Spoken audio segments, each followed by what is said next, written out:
नमस्कार।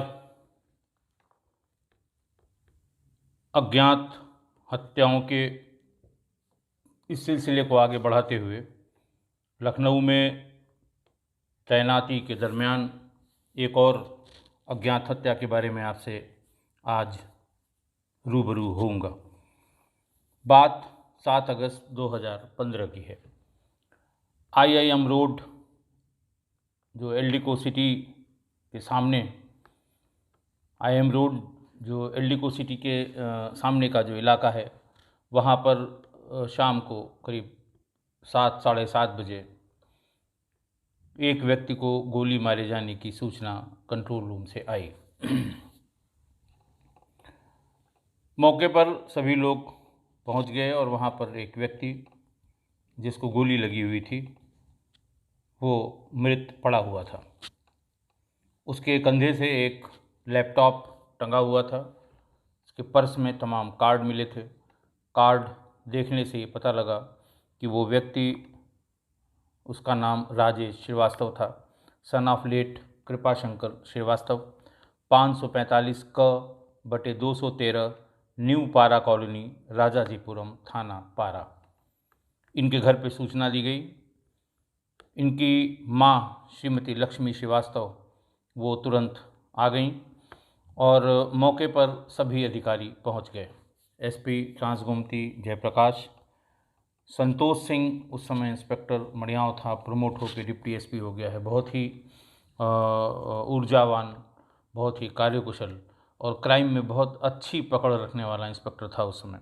ट्रांसगोमती के किसी भी थाने की कोई क्राइम की घटना होती थी, संतोष सिंह अवश्य वहाँ पहुँचता था और जो भी कंट्रीब्यूट कर सकता था करता था। आलोक सिंह सर्विलांस के प्रभारी थे, क्योंकि अल्टीमेटली भार सब सर्विलांस पर आना होता है, इसलिए आलोक सिंह को भी मौके पर बुला लिया गया। बाकी जो रूटीन है किसी भी क्राइम में, आप कहीं भी किसी भी प्रदेश में कहीं भी TV पर देखते हैं कि वही एक फॉरेंसिक टीम पहुंच जाती है। पीले रंग का एक टेप लाल सफ़ेद रंग के कोन में चारों तरफ बांध दिया जाता है।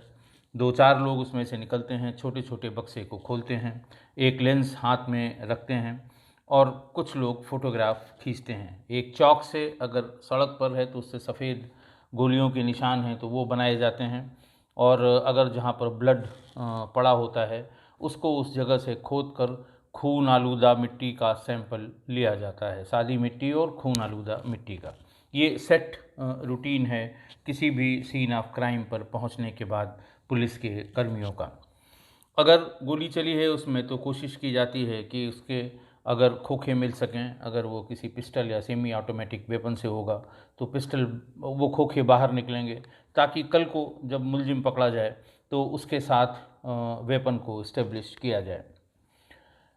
बॉडी तुरंत मौके से हटा दी गई थी। मेन रोड की बात थी और लॉ एंड ऑर्डर के दृष्टिकोण से जब कभी भी इस तरह की हत्या होती है जो सड़क पर होती है तो तमाशबीन आते हैं, आने जाने वाले वाहन रुक जाते हैं, लोग उतर कर देखने की कोशिश करते हैं। और अगर कहीं ये हत्या किसी बड़ी रंजिश के कारण होती है, किसी कम्युनल एंगल पर होती है, तो फिर वो लॉ एंड ऑर्डर की एक बहुत ही विकट परिस्थिति उत्पन्न कर देती है। शव को वहाँ रख के जाम करना, आप समझ सकते हैं अगर शव रखा हो तो न वहाँ पर भीड़ पर बल प्रयोग करना बिल्कुल किया नहीं जाता है किसी कीमत पर। उसमें सहना पड़ता है, चाहे वो पत्थरबाजी हो, पुलिस की गाड़ियों का तोड़ना हो, या फिर कभी कभी कुछ गाड़ियों में आगजनी की भी कोशिश की जाती है। लेकिन शव जब मौके पर रखा हो तो उसमें पुलिस फोर्स का प्रयोग करने से हमेशा बचती है। ऐसा कहीं कोई लिखा पढ़ी का नियम नहीं है, लेकिन फोर्स हमेशा बल इस्तेमाल नहीं किया जाता है, ऐसा शुरू से चला आ रहा है। तो तुरंत ये पता लगाना मुश्किल था कि ये बॉडी कहीं किसी बड़े गैंग से संबंधित या बड़े किसी अन्य मसलों से संबंधित तो नहीं है, इसलिए इस तरह की किसी गाड़ी या कोई बड़े मोटर एक्सीडेंट जिसमें जान गई हो उसमें बॉडी को तुरंत मॉर्चरी में भेज दिया जाता है। ऐसा इस प्रकरण में भी हुआ, मॉर्चरी में तुरंत भेज दिया गया। मौके पर अधिकारियों ने जाके वहाँ बातचीत की। आसपास बहुत सुनसान था, रात का समय था, अंधेरा भी रहा होगा। दूर की स्ट्रीट लाइट से ही वहाँ कुछ अगर किसी ने देखा होगा तो देखा होगा। बहरहाल उसके घर वालों को सूचना मिल गई, उनकी माँ मड़ियांव थाने पर पहुंच गई। मैं भी जब तक पहुंचा बॉडी पोस्टमार्टम के लिए जा चुकी थी। थाने पर उनकी माँ से बातचीत की गई। माँ ने एक मुकदमा लिखाया उस पे थाने पर 452/15 धारा 302 यानी हत्या बनाम अज्ञात कि अज्ञात व्यक्तियों द्वारा मेरे बेटे की गोली मारकर हत्या कर दी गई।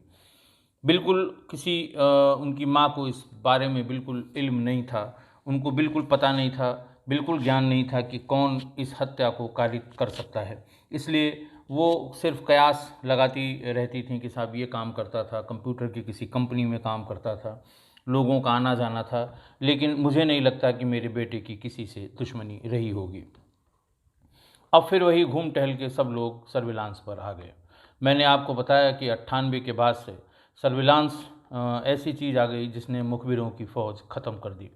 थानों पर जो क्राइम के तुरंत बाद मुखबिर पहुंच जाते थे, सबके अपनी अपनी पसंद के मुखबिर होते थे। सिपाही के अलग मुखबिर, दरोगा के अलग मुखबिर, इंस्पेक्टर के अलग मुखबिर और कभी कभी ज़िले के कप्तानों के भी मुखबिर हुआ करते थे। लेकिन सर्विलांस की टेक्निक के बाद, मोबाइल फ़ोन के ईजाद होने के बाद बिल्कुल मुखबिरों का कोई सारा काम ही ख़त्म हो गया। जो कुछ भी मुखबिर सूचना दे सकते हैं, अगर घटना में मोबाइल फ़ोन चाहे तो वो पीड़ित द्वारा प्रयोग किया गया हो, चाहे वो अपराधी द्वारा प्रयोग किया गया हो, बहुत सीधे सीधे सही जगह पर ले जाकर लैंड करा देता है। क्योंकि मोबाइल ऐसा इक्विपमेंट है कि अगर वो बंद भी कर दीजिए, आप स्विच ऑफ भी कर दीजिए, तो उसकी घड़ी चलती रहती है, यानी जब भी आप ऑन करेंगे समय वही बताएगी, चाहे आपने मोबाइल को बंद कर रखा हो। जैसे ही वो खुलेगा, अपने पास के टावर से फट से लॉगिन हो जाएगा, आप चाहे उसमें कोई कॉल करें या ना करें। अगर बंद होने के पीरियड में कोई आपको किसी ने मैसेज एसएमएस किया है, तो खुलते ही वो धड़ाधड़ जैसे ही टावर से कनेक्ट हुआ वो आप पर आ जाएगा और आपकी लोकेशन तुरंत, जो विजिटर्स लोकेशन रजिस्टर होता है वीएलआर टावर में, स्विच में, वहाँ आप रजिस्टर हो जाते हैं। बहुत टेक्निकल बातें हैं, छोटी छोटी बातें हैं। और उस तब तक यानी 98 से लेके 2007-6-7 तक सारे बड़े क्रिमिनल्स मोबाइल की लोकेशन से ही साफ़ कर दिए गए, उलट गए और इनका सफाया हो गया। ऐसे इलाके जहां मोबाइल टावर नहीं लग पा रहे थे, जब लगे तो मोबाइल टावर लगने के 6 महीने के भीतर पूरे 10 गिरोह के गिरोह, चाहे वो चंबल के रेवाइंस रहे हों, चाहे चित्रकूट और बांदा के जंगल रहे हों, सारे बड़े डकैत जो 30-30 सालों से पकड़े नहीं गए थे, मारे गए। तो अल्टीमेटली सबको घूम के उसी सीडीआर पर, जब अज्ञात है, वादी कुछ बता नहीं पा रही है, मौके से कोई चीज़ मिली नहीं, तो अल्टीमेटली हम सीडीआर पर आकर टिक गए। सीडीआर सबसे पहले मृतक का सीडीआर, क्योंकि वहीं से लीड शुरू होनी थी, मृतक का सीडीआर निकाला गया और ये देखा गया कि उस दिन इससे किससे किससे बात हुई है, जो और दूसरा सबसे ज़्यादा किससे किससे बात होती है।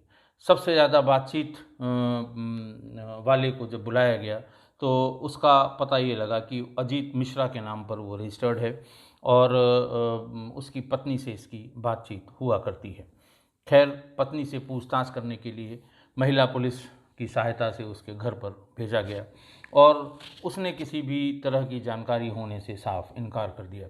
ये पूछे जाने पर कि ये इतनी रात रात में 3-3 बजे 1.5 घंटे तक की क्या बात होती है, और अगर जो बातचीत का रिकॉर्ड है वो इंटरनेट पे अगर आपकी की गई एक्टिविटी है, तो सिर्फ ये बता सकता है रिकॉर्ड कि आप इतने बजे इंटरनेट पर को यूज़ करना आपने शुरू किया और इतने बजे ख़त्म किया।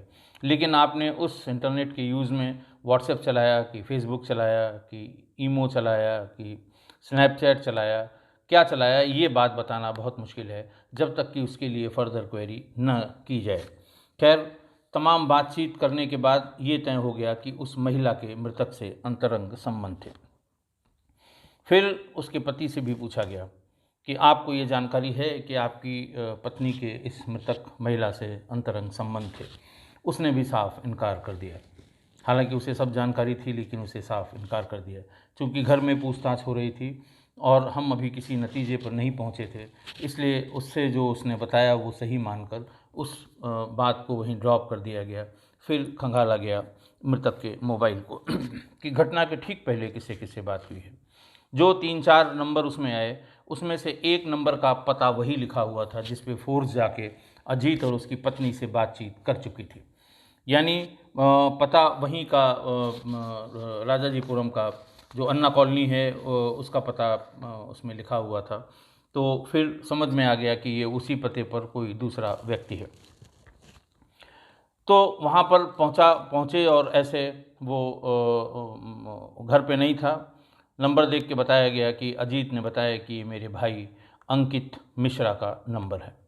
पूछने पर बताया कि साहब वो कहीं चला गया है। शक और पुख्ता हो गया कि अब हम बहुत नज़दीक पहुंच रहे हैं। खैर कितने दिन वो भागता, जल्दी पकड़ में आ गया। मोबाइल खुला हुआ था, उसका नंबर उसका लगा हुआ था और पुलिस इसको लखनऊ के बाहर से पकड़ कर ले आई। उसे थाने पर लाया गया। पहले तो वो इधर उधर की बातें करता रहा और बहकाने वाली बातें कि साहब मैं उस समय यहाँ नहीं था, वहाँ नहीं था। कॉल डिटेल रिपोर्ट उसके सामने रखी गई और बताया गया कि घटना के समय आपकी लोकेशन IIM रोड एल्डिको के सामने मोबाइल से शो हो रही है, इसके बारे में आपको क्या कहना है। लेकिन वही कि साहब वो हमारा मोबाइल मेरा दोस्त लेके गया था और मैंने फलाने को दिया था, ये कहा गया उससे ले आइए। तो ये सब बहकाने की बातें रोज़ रोज़ पूछताछ करने के कारण सबको ये लग गया कि ये झूठ बोल रहा है। और थोड़ी थोड़ी पूछताछ उससे नरमी से गरम की तरफ जा रही थी, तो वो कुछ बोलने को तैयार नहीं था। बात तो समझ में भी आती है, सही बोलने का खतरा उसको भी पता होगा कि मामला हत्या का है। सही बात पता लगेगी या मेरा कन्फेशन होगा या मैं बताऊंगा, तो फिर कितने दिन जेल रहना होगा इसका अंदाज़ा उसे भी नहीं था। तो वो डर ऐसा था जो छोटे मोटे हल्की फुल्की पूछताछ को रजिस्ट कर रहा था। बहुत अच्छी वाली पूछताछ शुरू की गई। उसको थाने के पीछे बैरक में ले जाया गया, जहाँ पर सामान्य रूप से अच्छी वाली पूछताछ या बहुत अच्छी वाली पूछताछ मुलजिमों से की जाती है। वहाँ उसको ले गए और जो हमारे विशेषज्ञ अच्छी वाली पूछताछ के हैं, उन्होंने अपना काम शुरू किया। और जैसे ही वो सत्य बोलक यंत्र का प्रयोग हुआ, सत्य बोलक यंत्र के बारे में आपको बता दूं, उत्तर प्रदेश पुलिस के सभी थानों में ये यंत्र मौजूद होता है। ये देशी यंत्र है। एक उसमें हाथ में लकड़ी का हत्था होता है पकड़ने के लिए, उसको बढ़ई से उसे अच्छे से शेप करा के उसमें बीच में ग्रूव बना दिए जाते हैं और उस ग्रूव में जो मोटा वाला पट्टा होता है, जो चक्की में या पंपिंग सेट में निवाड़ का बहुत मोटा, निवाड़ और रबड़ का बहुत मोटा होता है, लचकदार होता है, वो करीबन 1-1.5 फीट का लगा होता है। सब इंस्पेक्टर्स जो बहुत अच्छे हैं, जो बहुत क्राइम में रुचि रखते हैं, वो अपना पर्सनल रखते हैं। अदरवाइज़ ये थाने पर उपलब्ध रहता है, थाने पर रखा जाता है। जैसे डंडा या लाठी पुलिस दिखाने के लिए प्रयोग करती है।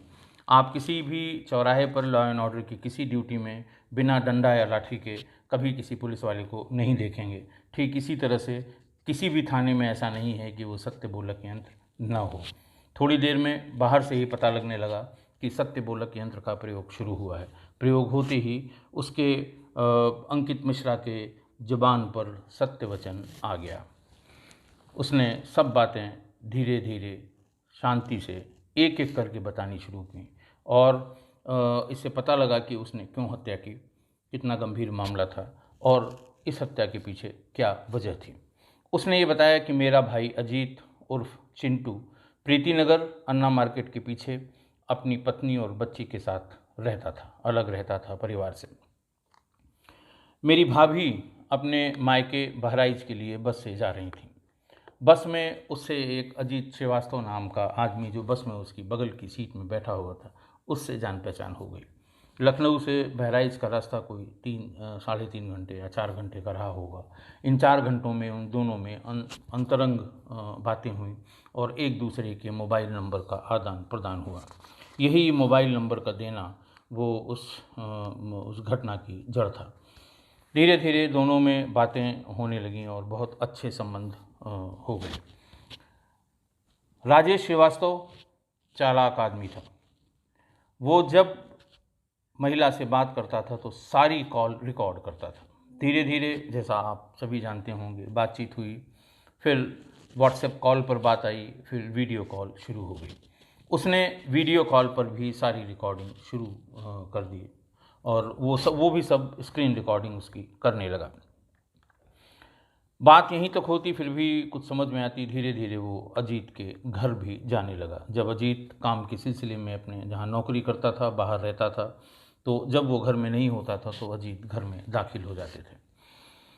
एक दिन अजीत जल्दी लौट आए या अचानक किसी वजह से उन्हें घर आना पड़ा, और घर में उन्होंने राजेश श्रीवास्तव को अपनी पत्नी के साथ देखा। बच्ची भी थी, लेकिन अपनी पत्नी और राजेश श्रीवास्तव को जिस अवस्था में देखा, लाजमी था कि उसका पारा चढ़ गया।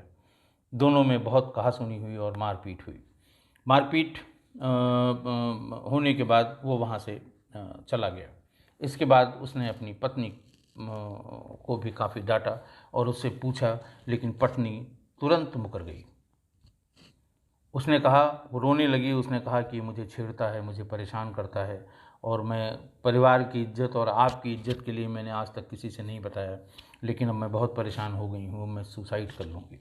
इस तरह की बात सुनकर अजीत द्रवित हुए और फिर वो अपने भाई अंकित के साथ राजेश श्रीवास्तव के घर पहुँचे शिकायत लेकर।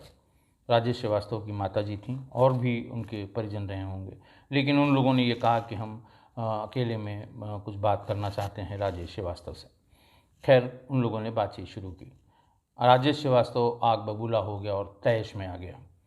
राजेश श्रीवास्तव तुरंत भीतर गया और एक दूसरा मोबाइल ले आया और एक एक करके अपनी और उसकी पत्नी के बीच हुई बातों की रिकॉर्डिंग सुनाने लगा, उसको स्पीकर फ़ोन ऑन करके फ़ोन का।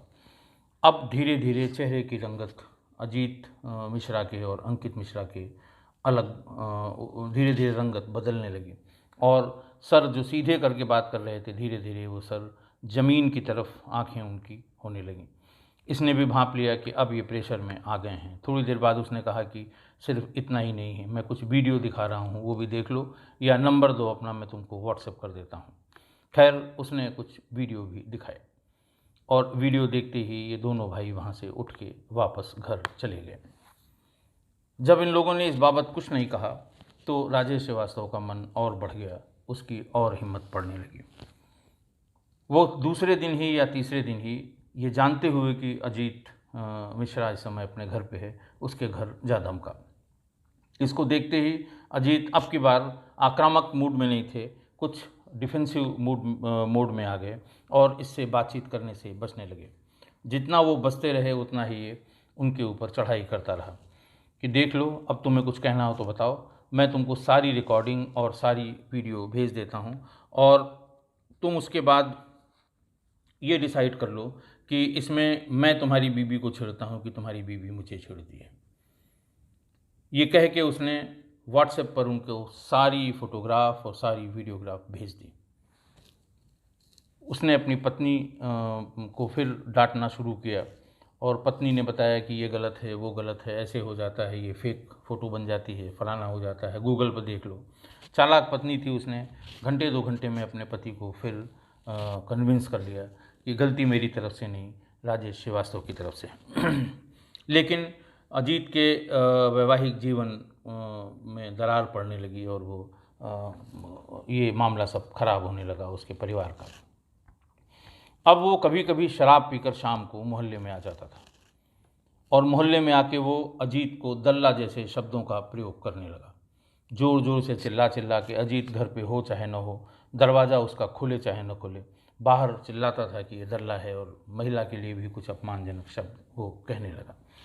शराब पीने के बाद वो लोगों को वीडियो क्लिप्स दिखाने लगा, और फिर एक दिन उसने ये भी कह दिया कि अजीत की मौजूदगी में कहा कि तेरी पत्नी मेरे पास है, तेरे घर की चाबी मेरे पास है, तेरा सब कुछ मेरे पास है, मैं जिस दिन चाहूँगा उस दिन तुम सारे लोग सड़क पर होगे।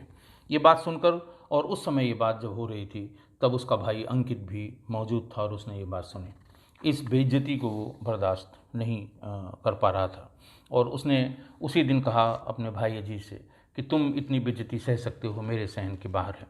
अब मेरी माँ को भी ये बात पता लग गई है कि मोहल्ले के लोग तमाम तरह की बातें तुम्हारे और तुम्हारी पत्नी के बारे में, यानी मेरी भाभी के बारे में कहने लगे हैं। मैं ये बर्दाश्त नहीं करूँगा। और उसने कहा, मैं इसको हर हाल में मार डालूँगा, इसे अपने रास्ते से हटा दूँगा। हालांकि अजीत ने कहा कि मेरी छोटी मोटी नौकरी है, तुम मारोगे, मैं फंसूंगा, और उसके बाद मेरी बच्ची और मेरी पत्नी ये दोनों सड़क पर आ जाएंगे, इनका क्या होगा। बहरहाल अंकित उर्फ पिंटू इस बात को मानने को तैयार नहीं था। उसने अजीत के दो दोस्तों को, प्रदीप और सौरभ श्रीवास्तव, ये अजीत के अच्छे दोस्तों में थे और ये दोनों राजेश श्रीवास्तव को भी अच्छी तरह जानते थे, इनसे संपर्क किया।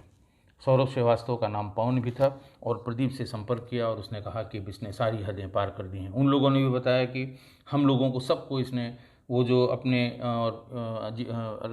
अजीत की पत्नी और अपने बीच जो बातचीत है उसकी कॉल रिकॉर्डिंग इसने, अजीत ने सब सारे दोस्तों में भी सर्कुलेट की थी। बात तय पाई गई कि इसको किसी बहाने से शराब पीने के लिए बुलवाना है। बुलवाने का काम दिया गया सौरभ श्रीवास्तव को, क्योंकि वो कुछ राजेश श्रीवास्तव के नज़दीक भी था और उसको पहले से जानता था। पहले उनको कन्विंस किया गया कि इसे हर हाल में रास्ते से हटाना होगा, वरना एक परिवार पूरा समाप्त हो जाएगा इस बेइज्जती में, या तो ये अपना कुछ कर लेंगे या उसका कुछ कर लेंगे।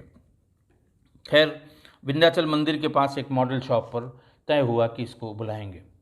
उसने, चालाक वो भी था, उसने पूछा किस कारण से, तो सौरभ ने कहा कि भाई आज तुम्हारे मसले का फाइनल सोल्यूशन हम लोग निकालेंगे, तुम चाहो तो उससे शादी कर लो, हम लोग वो मैनेज करा देंगे, वो चली जाएगी। बेटी का क्या होगा, बच्ची का क्या होगा, ये बैठ के डिसाइड करना है कि वो अजीत मिश्रा के पास रहेगी या तुम उसके साथ ले जाओगे।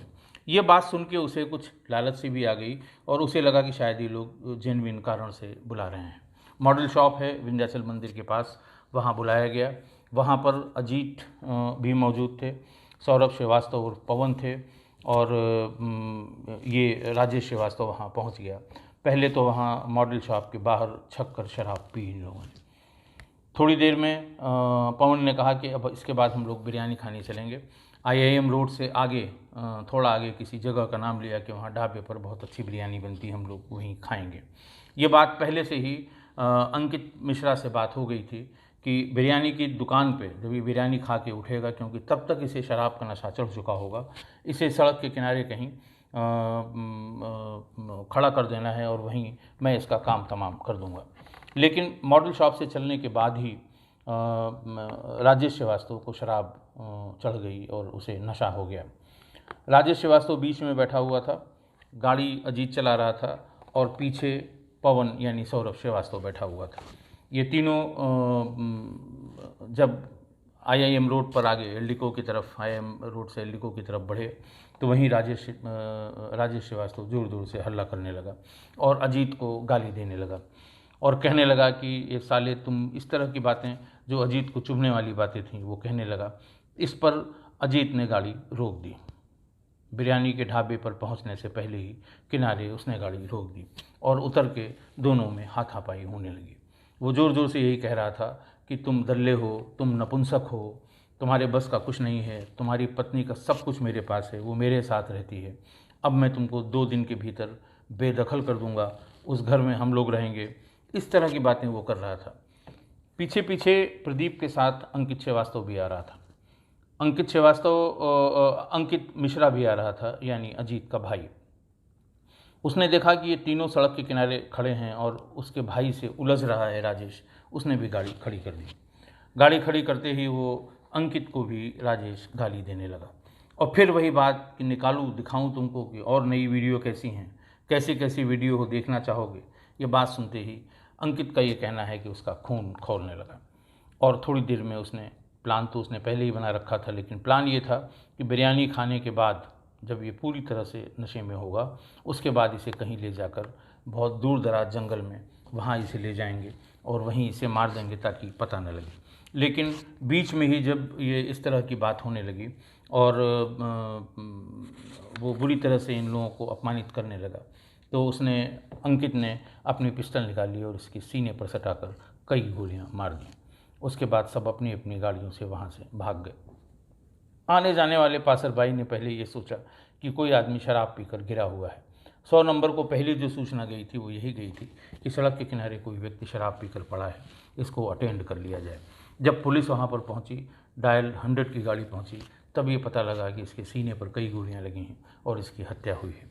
हत्या के बाद ये सब लोग वहाँ पहुँचे थे। तो एक छोटी सी घटना कि एक महिला अकेली अपने मायके एक बस में जा रही है। एक अनजान व्यक्ति उसके बगल में बैठा हुआ है और वो उस व्यक्ति को पहले से न तो महिला जानती थी और न महिला को पहले से वो व्यक्ति जानता था, लेकिन बातचीत इतनी हुई कि मोबाइल नंबर का आदान प्रदान हो गया, जो सबसे अधिक सतर्कता की बात है। और अब तो सारे साथ संचार माध्यमों में जब बैंक के फ्रॉड बहुत ज़्यादा होने लगे तो ये कहते हैं कि साहब आप OTP किसी को मत बताइए, अपनी कोई जानकारी बैंक से संबंधित आप किसी को मत बताइए, बैंक कभी फ़ोन करके आपसे ये नहीं पूछता है। तो जब बड़े बड़े इंस्टीट्यूशंस मना करते हैं तो हम अपनी पर्सनल जानकारी किसी गैर अपरिचित व्यक्ति से, महिला हो या पुरुष हो, क्यों शेयर करते हैं। और वो दिन और उसके बाद फिर एक पूरा परिवार सत्यानाश हो गया। एक महिला की इज्जत पर इतनी कीचड़ उछाले गए, एक व्यक्ति को अपने जान से हाथ धोना पड़ा और उस परिवार का एक आदमी जेल चला गया। 7 की ये घटना थी और पुलिस ने मेहनत करके असली मुलजिम को पकड़ लिया। 12 तारीख को अंकित मिश्रा उर्फ बंटी, गढ़ी रोड, गोकुलपुरी, थाना कोतवाली सदर, लखीमपुर खीरी, और वर्तमान में ये प्रीति नगर एकता इलेक्ट्रॉनिक के पीछे अजंता अन्ना मार्केट मड़ियाँव में इसका जो वर्तमान पता था, अंकित मिश्रा का ये वही पता है जिसके पास इसका भाई अजीत मिश्रा रहता था। और दूसरा सौरभ श्रीवास्तव उर्फ पवन, प्लॉट नंबर 49 निकट डॉक्टर पवार चौराहा, भरत नगर मड़ियाँव। इन दोनों लोगों को 12 तारीख को गिरफ्तार करके जेल भेज दिया गया। 12 तारीख को ही प्रेस कॉन्फ्रेंस हुई। प्रेस कॉन्फ्रेंस में सभी ने अपने अपने स्तर से जो उनके इंटरेस्ट के क्वेश्चन थे वो पूछे, और वो जो वीडियो क्लिप और ऑडियो क्लिप थी उनकी संख्या करीब 150 थी। वो मुकदमे में इन्वेस्टिगेशन का पार्ट बनाए गए। इन्वेस्टिगेशन में फॉरेंसिक रिपोर्ट, जो गोलियां चली थीं उसकी, और जो बरामद हुआ थी पिस्टल अंकित मिश्रा के पास से, उन्हें फॉरेंसिक लैब भेजा गया उनमें उनका मिलान करने के लिए। तीनों मोबाइल फ़ोन कॉन्फिस्केट किए गए, उनको FSL भेजा गया कि ये मोबाइल पे जो रिकॉर्डिंग्स हैं वो किस मशीन पर यानी किस मोबाइल पर रिकॉर्ड की गई हैं। अगर ये कहीं से ट्रांसपोर्ट होके आई हैं, कहीं से फॉरवर्ड होके आई हैं, तो उतना अपराध नहीं बनेगा जितना उसी मोबाइल पर रिकॉर्ड करके कहीं और फॉरवर्ड की गई हैं। IT एक्ट में जो अलग अलग सेक्शंस हैं, अलग अलग धाराएं हैं, उनके प्रोविज़न के हिसाब से तो ये सब भेजा गया। और सारी जो एविडेंस थी, इलेक्ट्रॉनिक एविडेंस, फॉरेंसिक एविडेंस, ये कलेक्ट करके और चार्जशीट के साथ सबमिट की गई। इस तरह से एक और अज्ञात हत्या का अनावरण हुआ। आज के लिए बस इतना ही। कल फिर एक अज्ञात हत्या के साथ आपके सामने प्रस्तुत रहूँगा। बहुत बहुत धन्यवाद।